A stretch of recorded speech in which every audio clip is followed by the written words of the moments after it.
Монголын эдийн засаг саарсан энэ цаг үед шинээр засгийн газар байгуулвал цомхон бүтэцтэй, цөөн яам, цөөн сайдтайгаар тогтвортой бодлого явуулах нь чухал гэдгийг эдийн засагчид санууллаа. Энэ талаар та бүхэнд сэтгүүлч уянга эдийн засгийн болонд дэлгэрүүлэг өргөх гэж байна. Орой мэндийг хүргэх үзэгчтэй. За тэгэхээр шинэ засгийн газар хэрвээ байгуулагдвал тэд ямар эдийн засгтай улсыг хүлээн авч байгаа вэ гэдэг талаар бид бүхэн мэдээллийг бэлтгэлээ. За ингээд үндэсний статистикийн хорооноос гаргасан хэрэглээний үнийн индексийн мэдээллийг та бүхэнд харуулж байна. За тэр дунд хэрэглээний бараа үйлчлэгээний үнийн өсөлт ямар байгаа вэ гэдгийг харуулж байна. 2021 онд бол 5.6% байсан бол за ингээд 2 оронтой тоонд 2 жилийн хугацаанд хадгалагдж байгаад за 2024 оны 4-р сард 6.4% болж буурсан хэдий ч гэсэн энэ онд буцаад өссөн байна. За улсын нэгдсэн төсвийн татврын орлогын хэмжээ 2022 онд 15.4 их найт төгрөг байсан бол за 2024 онд 27.3 их найт төгрөг болж за ерөнхийдөө 2022 онтой харьцуулахад 12 их найт төгрөгөөр өссөн үзүүлэлттэй харагдаж байна.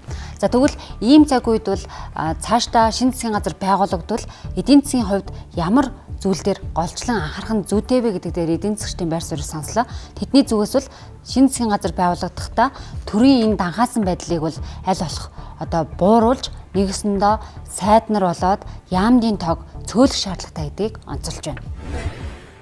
Монгол улс өөрийн гэсэн боломжтой болсон олон улсын зах зээл дээрээс санхүүгийн их усар босгож эхэлсэн цагаас хойш буюу 12 оноос хойш бол бид нар төр хэтэрхий их оролцоотой болсон төсвийн зардлага, дотоодын нийт бүтээгдэхүүн эзлэх хувь хэмжээ нэмэгдсэн зэрэг сул тал байна. Тэм учраас цаашдаа альч ямар ч байдлаар засгийн газар зохион байгуулагдсан энийг л бид анхаарсан. Татврын дарамт байгаа. Энийг яаж бууруулах вэ гэвэл энэ төрийн бүтэц оронтой оролцоогоо бол 2-3 дахин багасгахаас өөр арга зам байхгүй байгаа. Ягд бол 3 жилийн өмнөхтэй харьцуулахад өнөөдөр энэ жилийн төсөв 2 дахин нэмэгдсэн байгаа байхгүй. Гэтэл аж ахуй нэгж болон иргэдийн орлого яг энэ хэмжээгээр нэмэгдэж чадаагүй. Харин ч илүү яг татврын дарамтанд өртсөн ямар ч хуримтлалгүй тийм ээ. Цаашаа бол нэг л салхи гарвал орлого багтаа хүмүүсийг нийлв иргэд нь ороход бэлэн. За аж ахуй нэгжүүд нь бол үд хаалга хаахад бэлэн ийм байдалтай. За ер нь бол мэдээж засгийн газар солигдсон тохиолдолд бол хамгийн чухал зүйл нь бол бодлогын тогтвортой адил хамгийн чухал байгаа. Яагаад бол улс орны хувьд бол мэдээж сонгуул болдог, засаг солигддог гэдэг иймэрхүү орон болгонтол нөхцөл байдал бол байдаг. Тэгэхээр хамгийн чухал зүйл нь бас өмнөх засгийнхаа бас өргөлжүүлж исэн бодлогыг бас ингэж урт хугацаанд тогтвортой хэрэгжүүлэх нь хамгийн чухал асуудлууд нэг гэж бодож байна.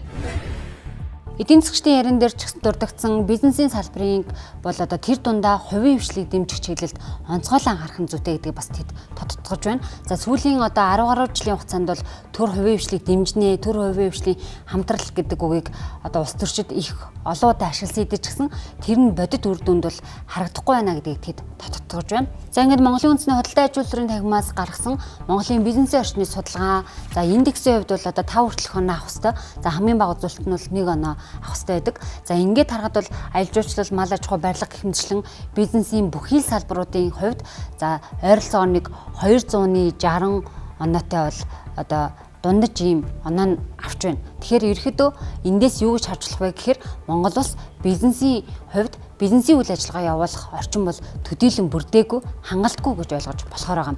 Тийм учраас цаашдаа бол бизнесийн салбарынхаа дэмжих, за төр хувийн хвшлээ бол дэмжих энэ чиглэлд илүү анхаарах нь зүйтэй байна. Нөгөө талдаа төр хэрэгжүүлэхээр зэхэж байгаа 14 мега төсөл дунд ч гэсэн хувийн хвшил хэрэгжүүлэх боломжтой төсөл хөтөлбөрүүдийг шууд хувийн хвшилд бол өгөх, нээлттэй байлгах чиглэлд нь анхаарах нь зүйтэйг энд сануулъя.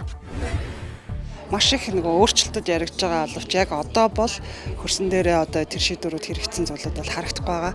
Манайх нэг том биш л дээ жижиг байгууллага. Гисэн хэдий ч яг нөөтийн татврын асуудал байна тий. Бүх газрууд нөөтөө өгдөг болохоор бас нөөтийн өрөнд орох магадлал байгаад байдаг. 2024 оны улсын нэгдсэн төсвийн татврын орлогын мэдээллийг та бүхэнд харуулж байна. Ерөөдөө 32% нь бол орлогын албан татвараас бүрдэж байна. За 21% нь бол нэмэгдүүлэлтийн албан татвар байна. За энэ мэтчлэнгээс ингээд харахад бол улсын нэгдсэн төсвид татврын бүрдүүлж байгаа орлогын хэмжээ бол нэлээд өндөр дүнтэй байдаг. За энэ нь сүүлийн жилүүдэд ажиглагдаж байгаа дүр зураг. Тэгэхээр нөгөө талдаа бол одоо дотоодын бизнес эрхлэгчид аж ахуйн нэгж байгууллагуудыг бас нөгөө талдаа татврын одоо яг энэ орлого бүрдүүлэх чиглэлд илүү анхаарч байгаа нь тэдний хөгжих одоо экспортлогч болох боломжийг нь гарцыг нь хааж байна уу гэж харагдахаар байгаа юм. За ингээд үзэгч та бүхэнд мэдээлэл хүргэлээ.